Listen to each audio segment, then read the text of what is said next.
Hey guys, welcome back to another episode of Titanium Man Garage.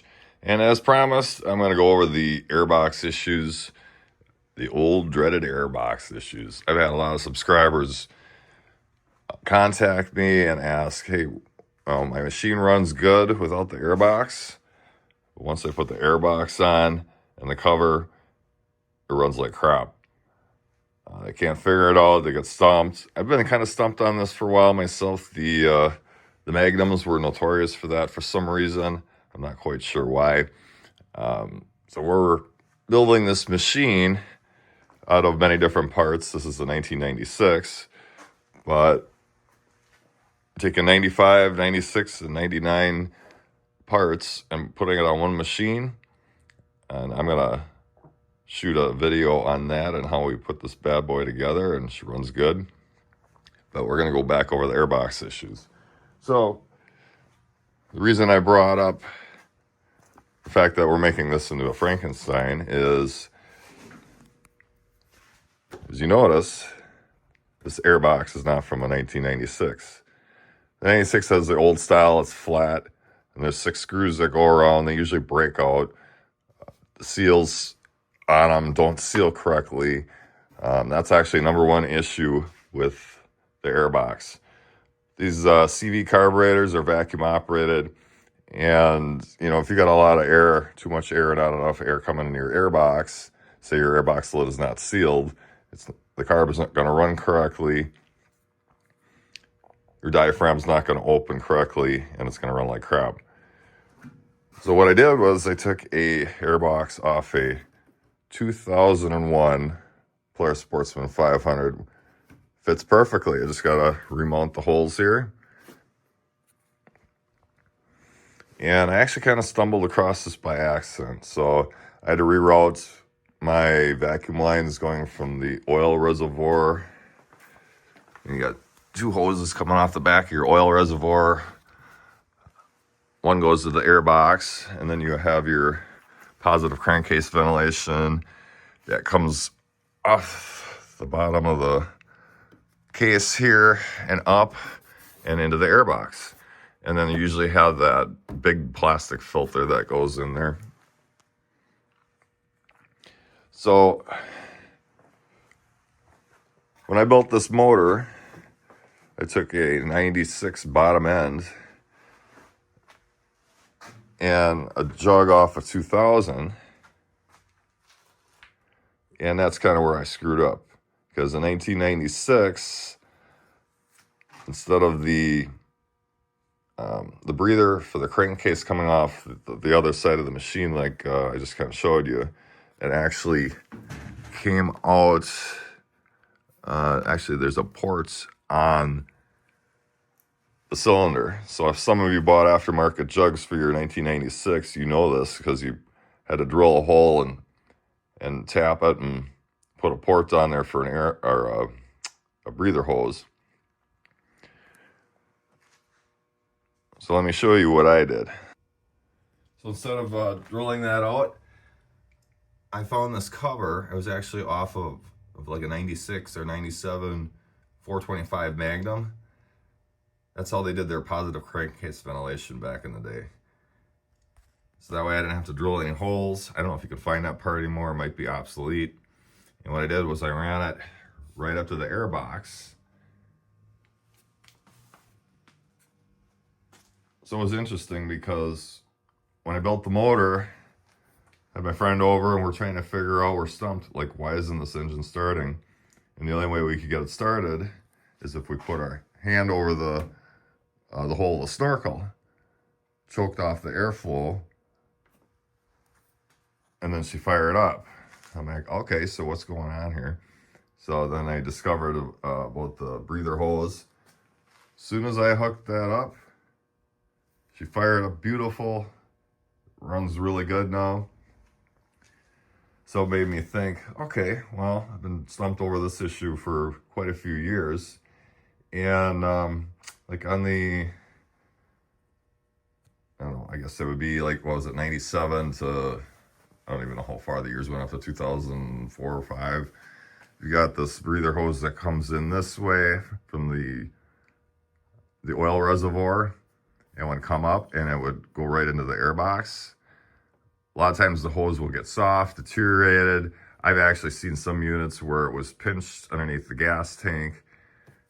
So you want to check and replace your hoses going to the airbox, because that's going to be an issue. That's going to cause problems. I've seen guys that they were stumped, so they drilled holes in their airbox. Don't do that, guys. You're just going to get dirt in your carb, in your air filter.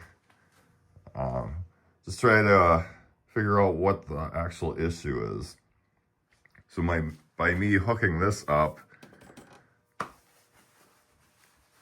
it made me think, okay, well, maybe the main issue is crankcase ventilation. You're not getting, I was getting too much air in the airbox, so the fact that it's circulating through the engine now like it's supposed to be cured the issue. Other issues would be, let's say your intake boot, your rubber intake boot is worn. Say it's old, it'll leak. If it's sucking in too much air, that's going to make your carb run idle higher. A lot of times what I would do is, you know, say the cover's warped, I'll take RTV and I'll silicone this all up, schmuck it on there. That way that stays sealed. It's not a good idea, because if you've ever got to change the air filter, it's really a pain to get off. Or you just get a used air box. You know, I got this used air box, threw it in, cured my problem. So yeah, guys, if you have any issues with your airbox cover, your airbox, or you can't figure out why your carb is running crappy after you put your airbox on, you know, don't really follow my example. I'm just telling you this is how I figured out the issue. But check your rubber hoses going to the oil reservoir. Definitely check your crankcase vent tube. Make sure that it's not deteriorated. That plastic filter in there likes to get plugged up. Sometimes you can bypass that.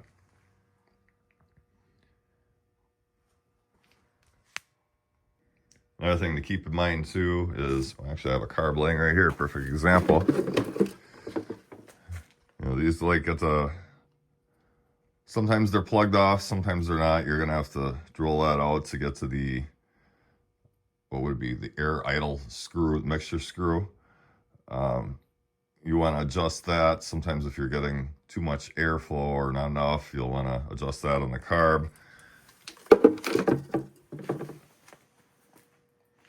Yeah, guys, I hope this little video helped you out. Me stumbling across my screw up actually helped me solve the issue with the airbox. I mean, I've had some other ones that, you know, I've resealed or replaced, and that cured my problem. But finding out that the crankcase ventilation was a huge thing made me think, hey, you know, I should shoot a video and show you guys what I found. Hopefully this will help you out. So what do you guys think about how this thing's turning out? 96 Sportsman 500 with, I don't know what year that is, probably like 99 300 plastics. The racks came off of, I believe, a 2000 or 2001 Sportsman. A lot of these parts are all interchangeable, and a lot of guys don't know that. I've actually taken plastics off of, geez, what year would it be? A 2006, and put it on a 96. And oddly enough, they actually bolt up. I took an old machine and make it look like a newer one. So yeah, guys, stay tuned. Probably go over everything that me and my buddy did to build this thing. We're both building it together. We're both sticking our money into it. And,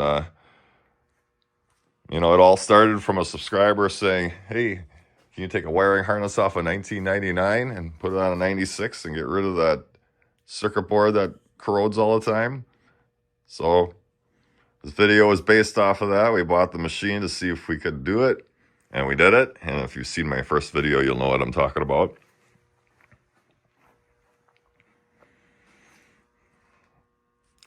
So guys, stay tuned for my follow-up video on this machine. When I get it all done, I'm going to reupholster the seat, because the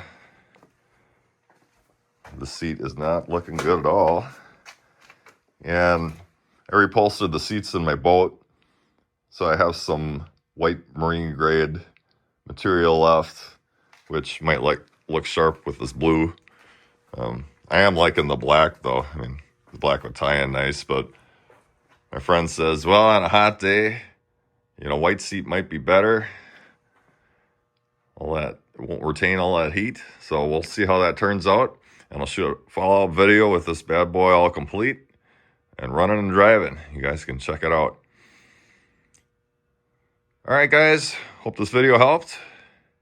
And like always, till next time.